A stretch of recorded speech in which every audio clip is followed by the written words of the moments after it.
Coming up on today's episode of AMA Drone Report. Karma always comes back. Orlando City Commission enacts expensive drone ordinance. Drone racing streamed from Sebring 2017.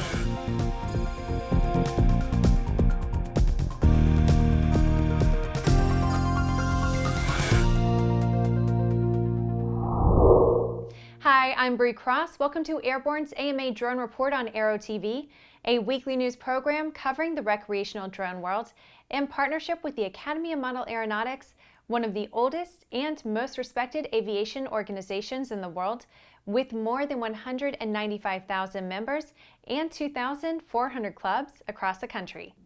Once heralded with much fanfare, the GoPro entry into the consumer drone market looked like a sure bet, until troubles with a number of the products grounded the program. Very portable and easy to fly, the Karma ran into trouble when owners reported them falling out of the sky without warning, and not just a few times. GoPro, to their credit, pulled the product from the shelves, instituted a recall, gifted former owners with a free GoPro camera after their drones were turned in, and went back to the drawing board, promising to be back when they were sure they had the problem licked.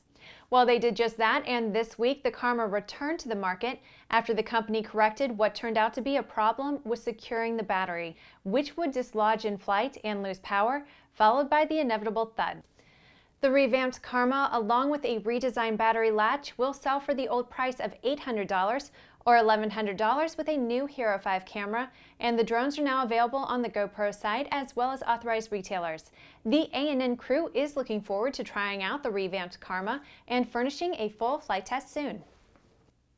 In the next Drone Minute, let's take a brief look at a few of the shorter stories that are making the rounds of the small UAS and hobby drone communities.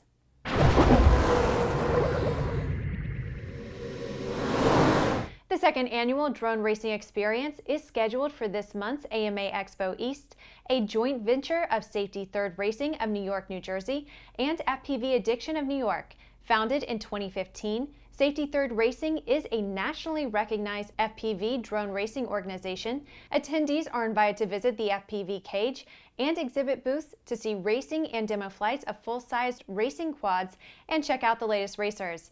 This is a chance to learn more about these amazing machines and find out how you can get into this exciting new sport. The International Drone Racing Association, IDRA, will launch the first primary UAV aircraft liability insurance policy to cover approved drone pilots worldwide. Included with the rollout of IDRA's membership service, each member will be insured with a $1 million UAV liability coverage limit, including operations for recreational use, UAV training for competitions, and racing competitions around the world. Drone pilots can be heroes. A German couple who became disoriented while hiking in New South Wales in Australia were rescued using a Phantom 3 Pro. The 32-year-old man and 24-year-old woman contacted authorities on a cell phone, but paramedics and police found it difficult to find them. The water police launched the Phantom, and as the aircraft flew over the area, the couple saw its position lights and shined a flashlight at the aircraft. They were rescued shortly thereafter. That was today's Drone Minute. Now back to the news.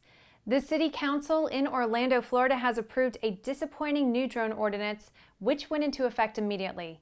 The ordinance prohibits the use of drones on nearly all public property in the city, established a local permitting process, and sets fines for violations. Permits to operate a drone can be obtained from the city for an annual fee of $150, or operators can get a per-event permit for $20. The use of drones is now prohibited in most public parks around major venues, near schools unless otherwise permitted, or at events where there are a large number of people without the city's permission. The city says the ordinance does not regulate the use of drones on private property, but says the ordinance is needed for public safety or to prevent invasion of privacy around people's homes.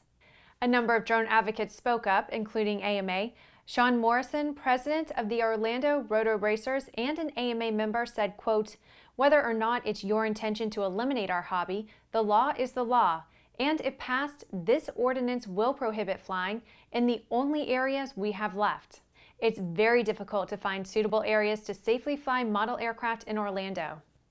While AMA was able to get some changes made in previous drafts that would have adversely affected STEM and other educational uses, the Council passed the ordinance on a voice vote without dissent among the members. If you've ever been to Sebring for the Sport Aviation Expo, you know that the city is known for its auto racing heritage. This weekend, during the airshow, a different kind of racing took place, and the resulting action was wild. Thursday and Friday saw practice rounds and the qualifying races for the final, which was Saturday. The FPV racing was sponsored by Urban Drones, with live streaming provided by FPVlive.tv. The top pilots in the country competed for more than $20,000 in cash and prizes. The winner of the $3,500 Fusion Spec race was Ivan Rodriguez in the Astro, and the winner of the Drone Zone 10,000 grand prize was Kane Madare. Second prize went to Zach Carlson as Falcon X, while third place was won by Chris Garza, aka Gars. The races are sanctioned by MultiGP, an international drone racing league for FPV radio-controlled aircraft focused on pure competition and community. Well, that's our program for this week. Airborne's AMA Drone Report is presented weekly in cooperation with the Academy of Model Aeronautics. And in addition to this program, our daily Airborne Limited episodes covering the entire aviation and aerospace world are streamed daily Monday through Friday with additional breaking news bulletins for important stories that fall outside of our normal deadlines. If you're watching us on YouTube, please subscribe, and don't forget to check us out on Facebook and Twitter. Get comprehensive real-time 24/7 coverage of the latest aviation and aerospace stories anytime at aero-news.net. And for more on the exciting hobby drone world, check out www.modelaircraft.org. We'll see you next week.